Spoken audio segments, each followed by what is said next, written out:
Have you ever found yourself asking, how could someone who says they love me be the one causing me the most pain? It's confusing, it's heartbreaking, and it feels like love has betrayed you. But here's the truth most people never talk about. The deepest pain doesn't come from strangers. It comes from closeness. From the people who've seen your heart, held your fears, and know where your soft spots are. It's not always because they're cruel. It's often because they're human, just like you, flawed, reactive, sometimes scared. And ironically, it's the people we love the most that we're most likely to hurt and be hurt by. This isn't about toxic relationships. This is about what happens in real love, the kind that's messy, raw, and sometimes painful, but also the kind that, if we understand it, can teach us more about ourselves than anything else. So let's talk about it. This is why the one who loves you can also hurt you the most, and what to do with that pain so it doesn't break you, but build something stronger. When someone loves you deeply, they naturally become a central figure in your life. They see parts of you no one else sees. You let them in. You tell them your fears, your past, your insecurities. You trust them with your heart. And it's in that very trust, in that intimacy, that the potential for pain is born. We don't get devastated by people we don't care about. If a stranger is rude to you, it might ruin your afternoon. But if your partner, someone who knows your soft spots, says something in a moment of frustration that hits where it hurts most, it can stay with you for weeks. The truth is, the closer someone gets to you emotionally, the more power they have to affect you.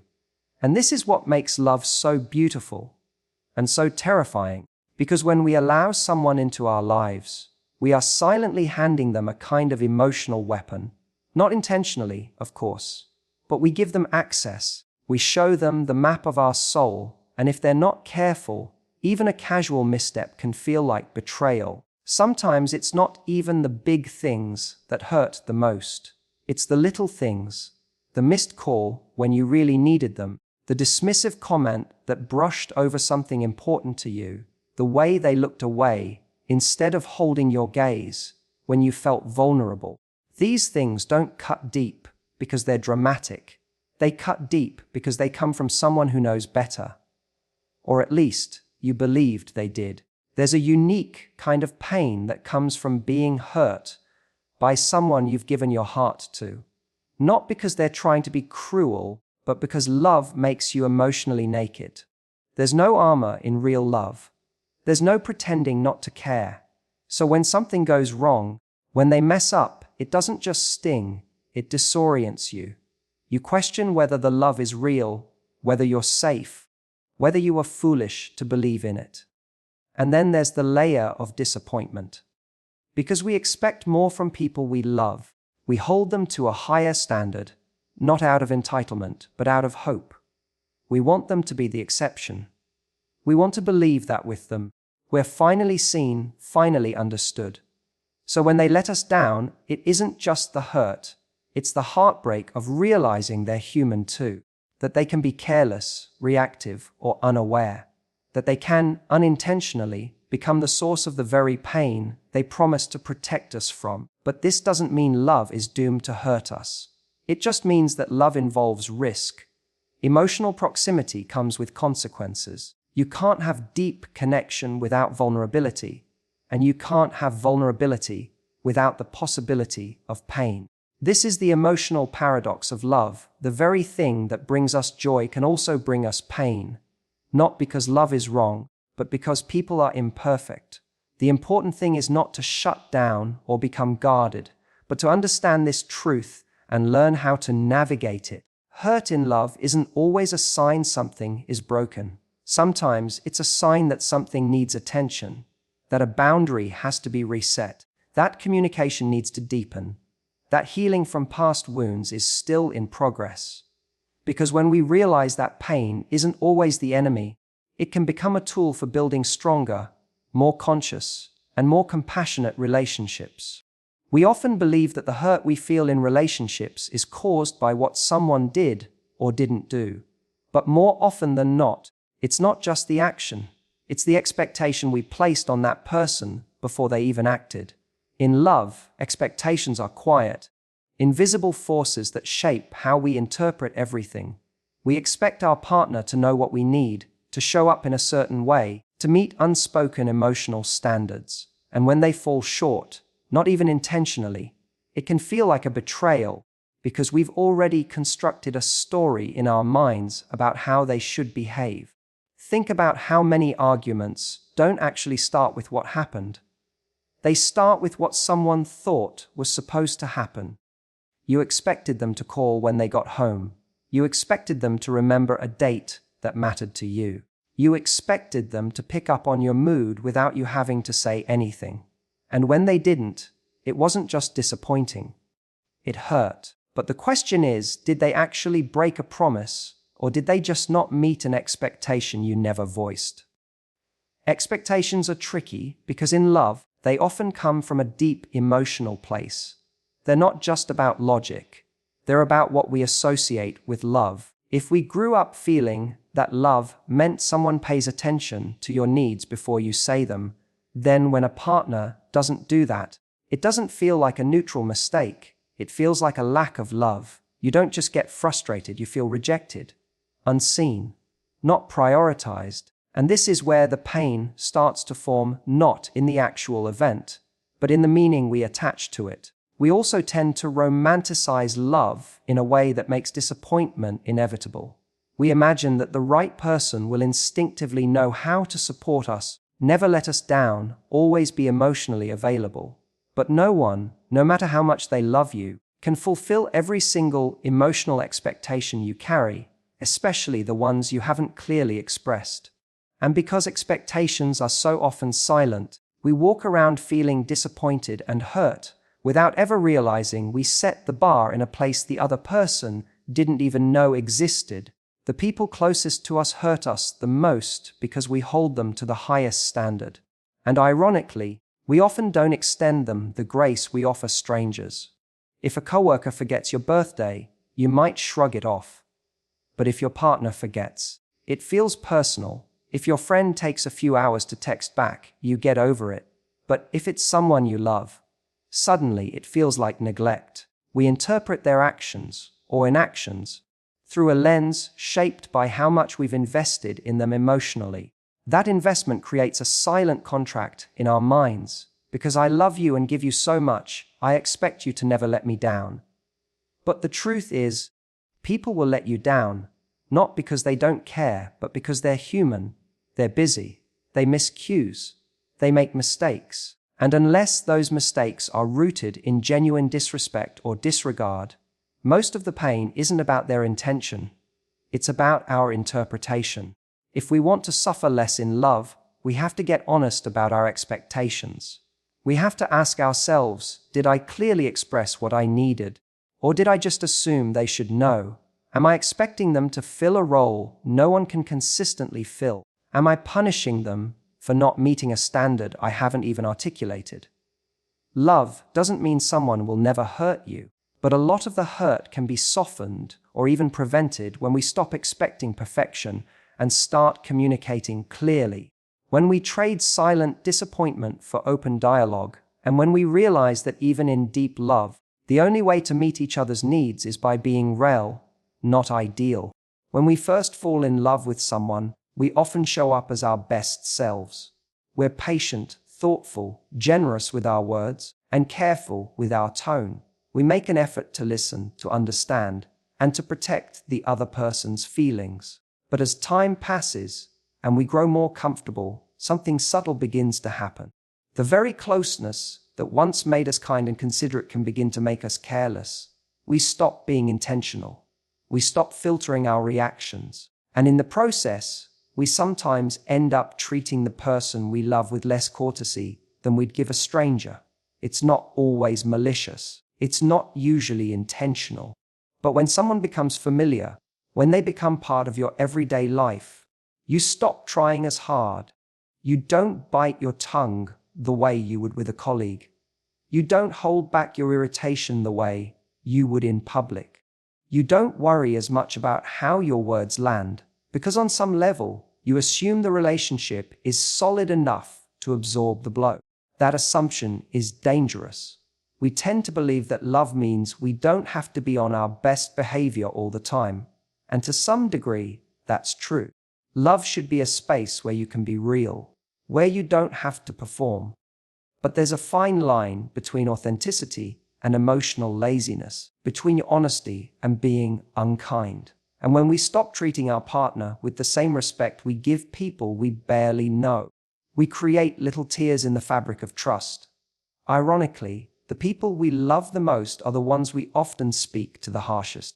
Because we feel safe with them, we think they'll understand, we think they'll forgive, we think they'll be there no matter what. So we say the first thing that comes to mind. We snap, we get defensive, we offload our stress. But just because someone loves you doesn't mean they're immune to pain. Just because they're close doesn't mean they're invincible. Over time, repeated carelessness takes a toll. It doesn't always show up as dramatic fights or big breakups. Sometimes it's subtling a little more distance, a little less warmth. Conversations that used to feel alive now feel transactional. You stop sharing the deeper things because you're afraid of how they'll be received. You stop opening up because the person who used to feel safe now feels sharp. It's easy to underestimate the damage of small, careless moments. The sarcastic remark, the rolled eyes, the dismissive, "you're overreacting." None of these on their own are relationship ending, but accumulated over time, they can create an emotional climate where love starts to wither. And what's most tragic is that it often happens while both people still care deeply, but neither realizes how their everyday habits are eroding the connection. Being in love doesn't give us a free pass to stop being kind. If anything, it should call us to be even more thoughtful, not because we're afraid to lose the other person, but because we genuinely value them, because we understand that love isn't just built in grand gestures, it's built in daily respect, in the way we speak, in the tone we use, in how we respond when we're tired, frustrated, or stressed. We show up better for strangers because we want to make a good impression. But shouldn't we want to make an even better impression on the person we love most? Not to impress them, but to honor them, to let them know that just because they're familiar doesn't mean they're taken for granted. Because when we choose to be kind, even when it's hard, we're not just protecting their heart, we're protecting the relationship itself. A love has a way of revealing parts of ourselves we didn't know were still wounded. When we get close to someone, truly close, we invite them into emotional territory that's often shaped by our past, our childhood, previous relationships, moments of abandonment, rejection, or shame. And without even realizing it, we begin to replay those old experiences in our current connection. The person in front of us may be nothing like the people who hurt us, but our nervous system doesn't always know the difference. It recognizes patterns, not people. When someone says or does something that reminds you, even faintly, of a past hurt, your reaction is rarely just about that moment. It's about all the other moments that came before it. That tone your partner used, it might sound eerily similar to the way a parent spoke to you when you were young. That moment they forgot to check in, it may unconsciously echo a time you felt emotionally neglected.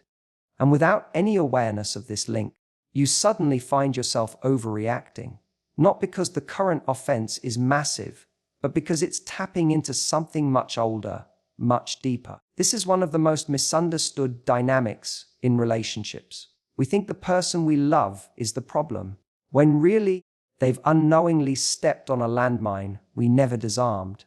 We carry these emotional triggers into love, and when they're hit, we explode, or we shut down, withdraw, get cold, or become defensive. And the partner is left confused, wondering how something so small caused such a big reaction.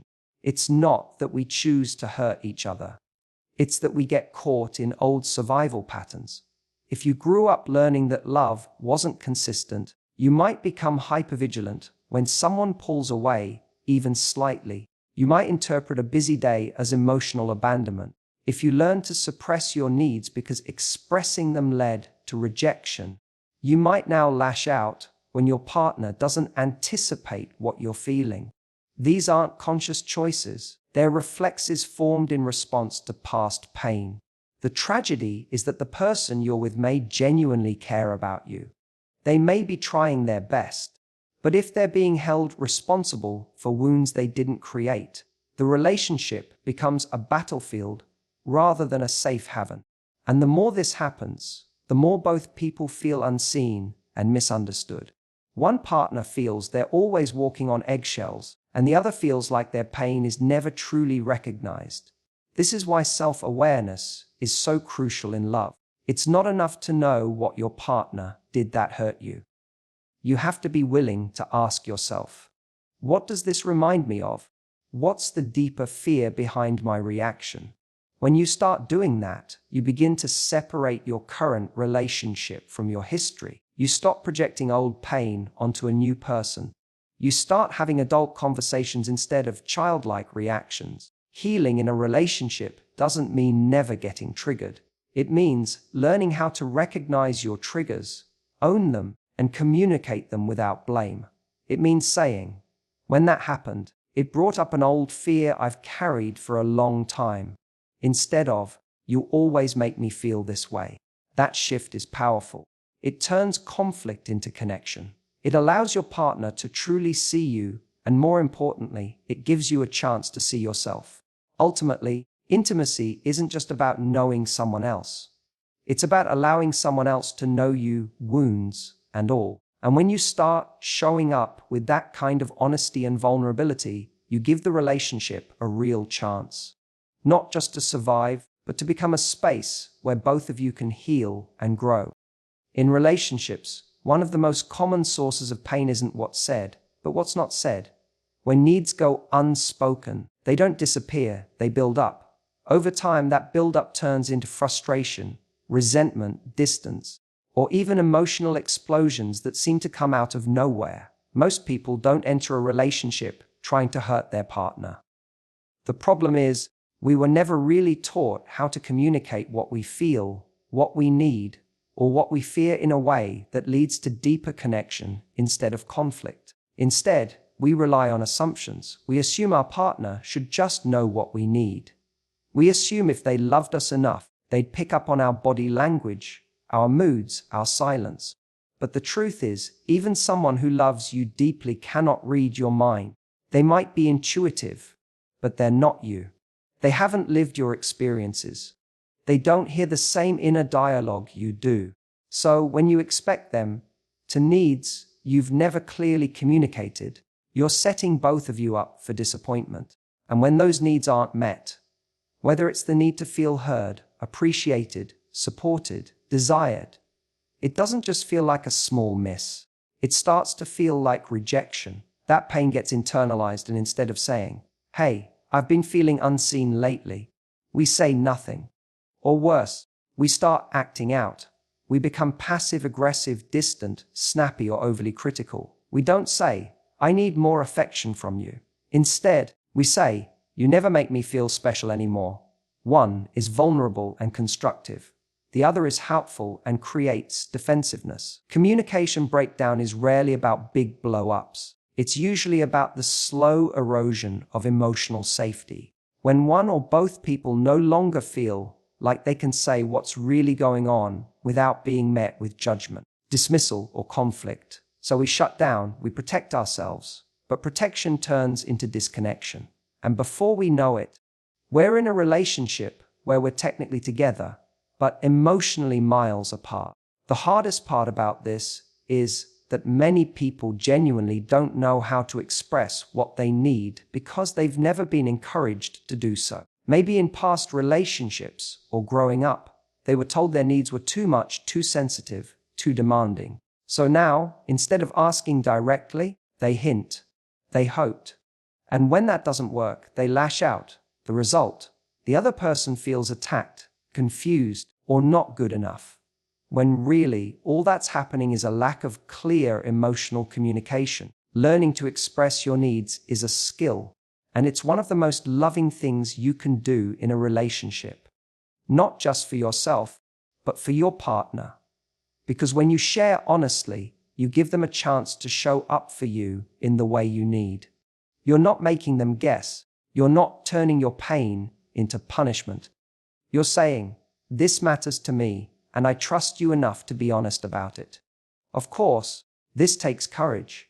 It means being willing to be vulnerable, and it means being open to the possibility that your need might always be met in the exact way you want. But that's still better than pretending everything's okay while silently keeping score. Suppressed needs don't go away. They just come out sideways, often in moments of conflict that feel bigger than the situation actually warrants. The most connected relationships aren't the ones with no conflict. They're the ones where both people feel safe enough to express themselves honestly, even when it's uncomfortable. Communication isn't just about talking, it's about revealing. And when you both learn to speak from that place, you don't just reduce the pain you cause each other. You build a foundation where healing and understanding become the norm, not the exception. Many people believe that the goal of love is to avoid being hurt. They enter relationships hoping that if they choose the right person, if the chemistry is strong enough, if the connection is deep enough, then there won't be pain. But the truth is, even the healthiest, most loving relationships will include moments of hurt, not because love is flawed, but because people are. Real love isn't the absence of pain. It's how we choose to respond to it. It's not about whether we get hurt, but how we use those moments to grow closer instead of further apart. Pain in a relationship doesn't always mean something is broken. Sometimes it means something important is being revealed. Maybe you're learning about a boundary you didn't know you had. Maybe you're discovering a fear that still needs healing. Maybe the way you communicate or don't communicate is being exposed. Love has a way of bringing all that to the surface, not to shame you, but to show you where the work is. And if both people are willing to engage with that process, the relationship becomes a powerful space for transformation. This doesn't mean you should stay in relationships where the pain is constant or caused by neglect, manipulation, or abuse. Those are situations that require distance, not more endurance. But in relationships where there is mutual care, respect, and the willingness to grow, pain can be a teacher. A moment of hurt can become a turning point. A trigger can become an invitation. A fight can become a doorway into deeper understanding if you both choose to walk through it together. So many couples think they're failing when they have conflict. But conflict isn't a sign that love is weak. It's a sign that two different people are bumping into each other's realities. You bring your history, your fears, your patterns. They bring theirs. And it's in those moments of friction that you get to decide whether you'll repeat your old patterns or create something new together. Whether you'll retreat into ego or lean into empathy. Most people were never shown how to repair after pain. They were taught to shut down, to win the argument, to avoid vulnerability. But true intimacy comes from the opposite. It comes from the apology that says, "I see how I hurt you, and I want to do better." It comes from the partner who says, "That triggered something in me. I'm still working on it, but I want you to understand why I reacted that way." It comes from the mutual understanding that you're not here to be perfect, but to be honest, kind, and willing. In that kind of relationship, pain stops being something you fear and starts being something you face together. You stop seeing it as a threat and start seeing it as a signal. Something that's asking for attention, care, and clarity. You don't have to fear every fight, every bad day, or every emotional moment, because you know that both of you are committed to repair, to listening, to learning. That's what makes love resilient. It's easy to love when everything's going well, but real love is tested in the moments when things don't go as planned, when someone says the wrong thing, when an old wound reappears, when one of you feels disconnected. Those aren't signs that the relationship is doomed. They're opportunities. Because when you can move through those moments with grace and growth, you don't just recover, you strengthen your bond. You deepen trust. You show each other that love isn't just about joy and comfort, it's about showing up, even when it's hard. So no, the goal isn't to avoid pain completely. That's not realistic. The goal is to build something strong enough, honest enough, and caring enough to hold the pain when it comes, and to let it shape you into better partners, not bitter ones. So, what do we do with all of this? We stop chasing the illusion that love means never getting hurt, and instead, we start leaning into the truth that love, real love, isn't about perfection, mind reading, or always getting it right. It's about how we show up after the hurt, how we repair, how we grow, how we choose each other again, not because it's easy, but because it's worth it. The people we love the most will hurt us, not because they don't care, but because they matter. And when someone matters, everything they do echoes louder. But in that space, where pain and closeness collide, is also where some of the most powerful transformation can happen, if we're willing to communicate, to stay open, and to take responsibility for our part. Love stops being a fantasy and becomes something far more meaningful, a partnership rooted in truth, healing, and depth. So if you've been hurt by someone you love, ask yourself, can this be a moment of clarity, not collapse? Can this be a chance to understand each other better, not pull further apart? Because love isn't proven in the moments where everything is perfect. It's proven in the moments where it's not. And you choose to keep growing anyway. That's the kind of love that lasts. That's the kind of love worth fighting for. And that's the kind of love we all deserve.